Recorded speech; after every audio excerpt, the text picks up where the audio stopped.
Hello guys and guyettes, and welcome to another tutorial. Today I'm going to be talking about audio editing and why it is so important. What people kind of fail to forget when they make YouTube videos is that audio is half of your video. What I'm trying to say here is that people focus so much on the video part of their videos that they forget that audio is extremely important, and without good audio, your video drops in viewability and a whole bunch of other aspects. So it's really important to have good audio, and I really pride myself in making videos with good audio. So today I'm going to show you what I do to make the audio in my videos as good as they are, and tips on what to do and what not to do. Now first off, I'd like to say if you have any problems with this tutorial, or you have any hiccups in the process or whatever, make sure to check out the description for a list of frequently asked questions. I've done a few other tutorials in the past, and they've all come up having the same sort of problems and questions being asked in the comments. So I thought I'd organize it a little bit for you guys and make it easier for you guys to get answers. So I will be leaving a little frequently asked questions area in the description below. So if something comes up that needs to be noted, I will put it there, and you guys can be quickly helped if need be. Okay guys, so let's get into the tutorial here. So what I do to audio edit is I first off find the video that I've recorded with my recording program, which is DxStory, just a little FYI. But I find my video that needs my audio to be edited to sound better. And what I do with it is I extract the audio streams with this handy little program that comes with DxStory, my recording program. Now, if you don't have DxStory installed, no fret. I will have this little handy application for download down in the description below. So if you want to download it just to extract your audio streams, you guys can do that, and it will make it nice and simple for you guys. But since I have DxStory installed, I can go here to open with, or actually, I can go here to extract audio stream, my bad. And if I click that, it'll do the same thing as what most of you guys will be doing, which is going to be dragging and dropping the video into the audio stream splitter program. So if you do that, then it's going to give us two little files. If it gives you one file, that's okay. That just means that you have one channel set up. And what I have set up in DxStory is a channel for my voice right here, and a channel for my in-game sounds. And it doesn't matter if you have one or two, this tutorial will work the same.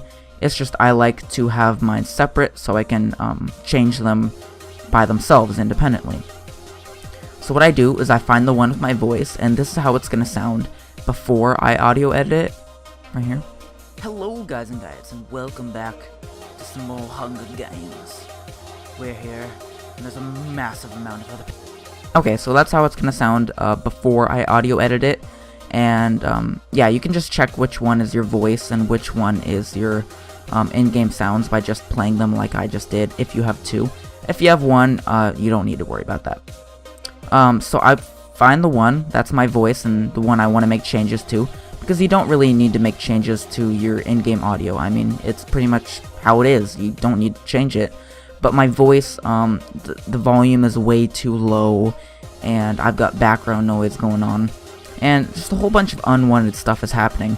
So in order to fix that, I download a free program called Audacity, and it's really, really, really helpful. I can fix all the things I just mentioned, and even more if you need be. So what I do is I either drag my file that I want to audio edit into Audacity, into the little icon, or I right click open with Audacity. And if you don't see this this option right here, it may be because you've just never opened an audio file with Audacity, so it may not show up, so you can just go ahead and drag it in. And the third way you can do it is just open up Audacity like that. It may take a while. There are a lot of plugins and effects you can put on your voice, but the ones I'm going to go over today are pretty much the standard. So once it finishes loading, it'll come up with this little window, and that's the program, that's Audacity. And the third way you can put it into Audacity, instead of right-clicking open with and that, or dragging it in is you can actually drag it straight into the program, and that's what I'm going to do. Alright, so now that you've done that, I'm going to go ahead and maximize it so you guys can see what I'm doing. And pretty much this is our audio right here. Hello guys and guys, and welcome back to some more Hunger Games. Alright, so already you can see there's a lot of changes we have to make. First off, the volume is really quiet. You can see that it only goes up to right about here, and the peaks should go up to about right here. And now, before I do anything else, I just want to explain to you what these blue lines are. You guys might be asking yourselves. These are sort of like the volume levels. Like, as you see, when I play it right here, like, this is where it's going to start playing. And if I hit play, it's going to go over this little bump, and that means I'm talking.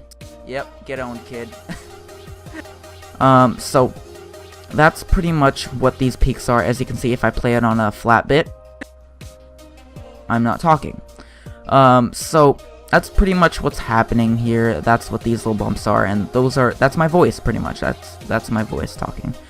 So usually what I do first is I go up, I select everything by hitting Control A, and if you don't want to do that, you can just drag and do that.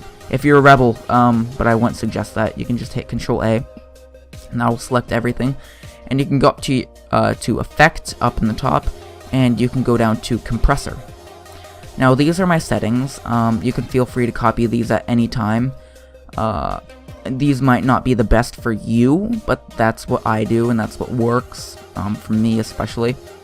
I have my threshold at -4 decibels, noise floor at -40 decibels, my ratio is 5:1, my attack time is 0.2 seconds, and my decay time is 1.0 seconds. Alright, so if you want, you can hit preview. I already know how it's going to come out, and I like it, so I'm going to hit OK.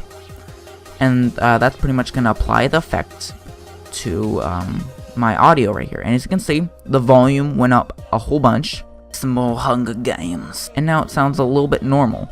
But as you can see right here,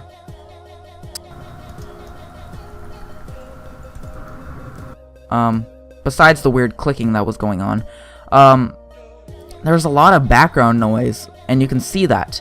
When I hit Control Z, you can see that there's pretty much no background noise here. But when I bump up the volume, the background noise kind of reveals itself, and we can now see that it's a problem.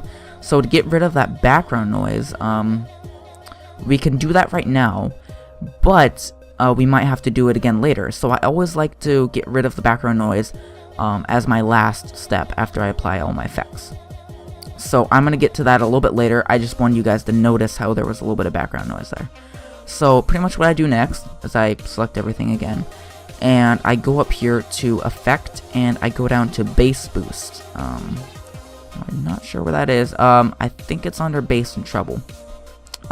Yeah, it is, I think. Yeah. And what I like to do, and you may not want to do this if you're a girl, because it might come out sounding a little bit weird, but to make my audio a little bit enjoyable, I just bump up my bass to about 12. And that pretty much makes my commentary a little bit more listenable, and it makes it a little bit better sounding to my audience. And since audio is very important in a video, I feel like that's something that is very important to do. So I bump it up to about 12, and I hit OK.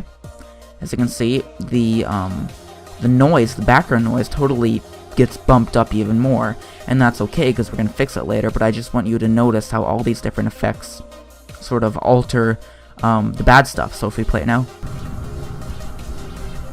there's a lot of background noise, but we'll fix that in just a little bit. So now, what we want to do is do the noise removal. What I do is I find a part where it's only the background noise, which I just played, which is right here. And if you play back, it's all background noise, and that's good. We want to select the background noise, and what we're going to do is we're going to say, hey, this is the stuff we want to remove, and then once the program knows that we want this part that we have selected right here to be removed, we can then apply it to the whole thing. So to sort of tell the program what we want to remove, we select the part that is just the background noise, and we go up to Effect and Noise Removal. And once we do that, we can go and click Get Noise Profile, and that's pretty much telling the program, hey, this is what is bad and this is what we want to remove. So we hit that, and the program now knows what we want to remove, and now we can just do the regular Control A to select everything, and then go back to this dialog. Instead of clicking this again, we go down to the bottom, and you can copy my settings. I have my noise reduction to 24 decibels, my sensitivity to 0, frequency smoothing to 150, and my attack/decay time to 0.15. So after you have that, make sure your selection is set to remove. This will remove the background noise instead of getting rid of everything that isn't the background noise. So it's very important that you hit remove right here. If I have this right now, it'll get rid of all my talking and it'll just leave the background noise, which is not what we want. So now we hit this, it'll basically take everything that we selected and hit Get Noise Profile. You know how we selected that little noise bit? It'll now take that and use that as a template and remove all the background noise throughout the whole entire thing, and it's really handy. So we hit that, and there you go. As you can see, the background noise got removed. You can see there's a little bit right here, but I think that's just my keyboard clicking. Yeah, it is. And there's nothing really you can do about that, but I just got rid of all the background noise and just made your audio pretty much 90% better and more listenable too. If I'm up here and I were a chest, where would I be? Alright, so as you can tell, that is a lot better. But as you can also see, our audio isn't quite at full volume. It's kind of like halfway up to the top of the little box here. So the highest peak I think is this one at the end, and it doesn't go. I mean, it goes all the way up to the top, but look at it in comparison to the other peaks right here. All the other peaks are really low, and this one's especially kind of high. So what we do is we go up to Effect and Amplify, and right now it's set to negatives because it sees that this peak is going above the top, and what Audacity tries to do is keep everything within the box. Like, see how this is pretty much going outside of the box right here? I mean, the peak still goes, you just can't see it. And that will cause what's called clipping if your peaks go outside of the box. And clipping is when a noise is too loud to be heard by the common speaker, and it just makes this sort of like sound, and it distorts your audio. So to fix that, there's nothing we can really do about this peak right here, and it's okay because it's one out of many, and it probably won't sound bad. But as you can see, it kind of tapers in, and then you have this line right here. What we kind of want to do is find like the base little taper. I know I'm explaining this kind of weird, but just follow with me here. So what we want to do is pretty much make it louder. So we want to amplify it, let's say about 3 decibels, and you're going to want to click Allow Clipping. Otherwise, you won't be able to hit OK. As you can see, it just bumped it up a whole little bit, and now it's a little bit louder, and it won't be quiet, and you won't have to bump up your speakers if you want to hear my commentary. Quite scared because we're starting in like 10 seconds. I am. So that's a lot better, but as you can see, a lot of it is still like only halfway. So what I do is go to the envelope tool up here, and if I click that, we can now just drag it manually. And if you're wondering why we didn't just do this in the first place, is because you can only go up so far with the envelope tool, and you want to amplify just a little bit before you do the envelope tool. Always, you won't be able to bump up the volume all the way. So you just want to find a perfect place. Like, you see where a lot of the peaks are kind of right around here. The average peak is right around here. You want to find like the average peak, and I think it's about right here. So what you want to do is you want to find that and put that up to the top. Alright, and now if you hit your selection tool again, and you hit somewhere and you play it back, oh nice, what do we got? Oh, come on, that's rubbish. That's rubbish. So now it sounds pretty much perfect. You got rid of the background noise, and you bass boosted it to make your voice sound a little bit better and a little bit more listenable too, and you bumped up the volume so it's not so hard to hear anymore. Now, as you can see, this peak right here at the end that was already pretty high volume, and we just bumped everything up more. It's gonna cause a little bit of a problem. Hopefully not too big of a problem. No. That was when I died in Hunger Games. But as you can see, it did clip. It did go above the top here with its peak, and it's okay. It came out sounding okay, and what we got, the majority of our audio looks fine, and it is actually hearable now that we bumped up the volume. So now we're pretty much done, and you can go here to File and Export, and if we hit that, it will export all of our audio to a file. Now we want to replace the file that was just kind of like, it was bad. It was the original audio which had background noise and stuff. So you want to find where you had your original audio that you dragged into Audacity. In my case, it's on my desktop, and what you want to do is you just want to find that location, give it the same name. It does it pretty much automatically for you. But you just want to give it the same name, and you want to hit save, and it'll ask you if you want to replace it. You're going to hit yes, because you don't want the old audio anymore. Alright, and you don't have to worry about this, and it will export it. So now, if we minimize Audacity, and we go back to our file, and it renames the old one that was unedited. It renames it with -old1 at the end. So as you can see, this is our exported one. So you can do whatever you want with this. I like to keep it around just in case, but you can just delete it if you want. But here's our finished audio. Hello guys and guyettes, and welcome back to some more Hunger Games. So as you can tell, it's a lot better. Now, you may be wondering, or you may be saying that this is a long process, and I'm not sure I want to do this for every single video. And I totally understand, and there's a way to go about fixing it. So, say I had recorded another clip,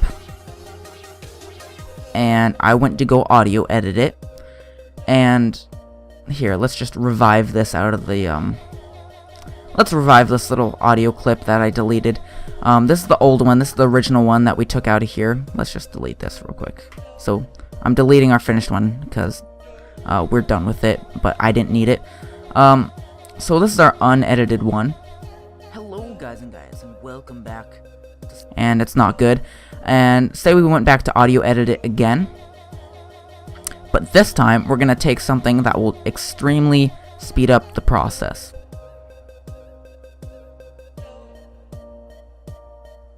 Alright, so here we are. We're back where we were before I started the tutorial with everything unedited. As you can see, it's really quiet and stuff, and it's not really the best. But what we can do is we can make what's called a chain. Now, in Audacity, a chain is a list of events that you would normally do by hand, but it does it automatically. And you can customize it to your liking. So right here, I already have one set up for my commentaries, and it went through the same thing that we did. We compressed it, and we bass and trebled it, and we amplified, and the noise removal doesn't really work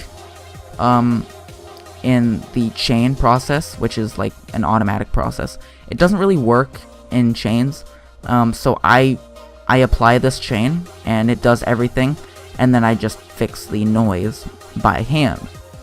Now, as you can see, I've normalized. You don't really need to worry about that. I don't even know why I have it in there, so I don't know. You can put it in if you want. But what we're going to be focusing on in the Edit Chains menu is Add, and we'll just name this Tutorial. And you won't have any of the commentary stuff in here because you haven't made it yet. But you can name this whatever you want. I would name it like Commentary Changes, or Commentary Audio Edit Changes, or something like that. And this will create a new chain, and you can add all the same effects. So we'll go here, and we'll find our first effect, which was Compressor. And if you double click it, you can go here to edit parameters, and it's the same window, and you can set it back to the same settings. I'm not really sure if these are the right settings. I'm just gonna try to find a little happy medium here. I think that was at -40. I don't know, but once you're okay with the settings that I talked about earlier, if you want, you can rewind the video to where I went over all these settings. You hit OK, and OK. As you can see, it put it there. So this is basically a list of events that's going to go through. First of all, as you see, it says 01. That's the first thing it's going to do, and that's compressor. And then if we hit insert, we want to do another one. And the next thing we did was a bass boost. So we'll find bass and treble. There we go. We'll double click it and edit parameters. And we put that up to 12, right? Hit OK and OK. As you see, it puts that in there.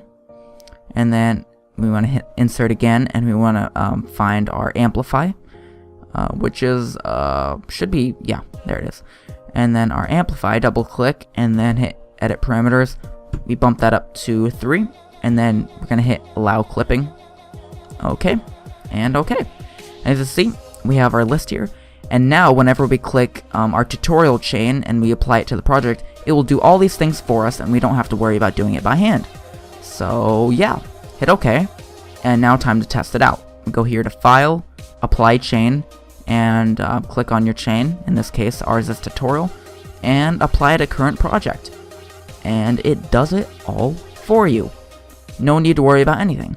As you can see, we haven't done the noise removal because we have to do that one by hand. So just go ahead and do your process of noise removal. That's a little bit of noise.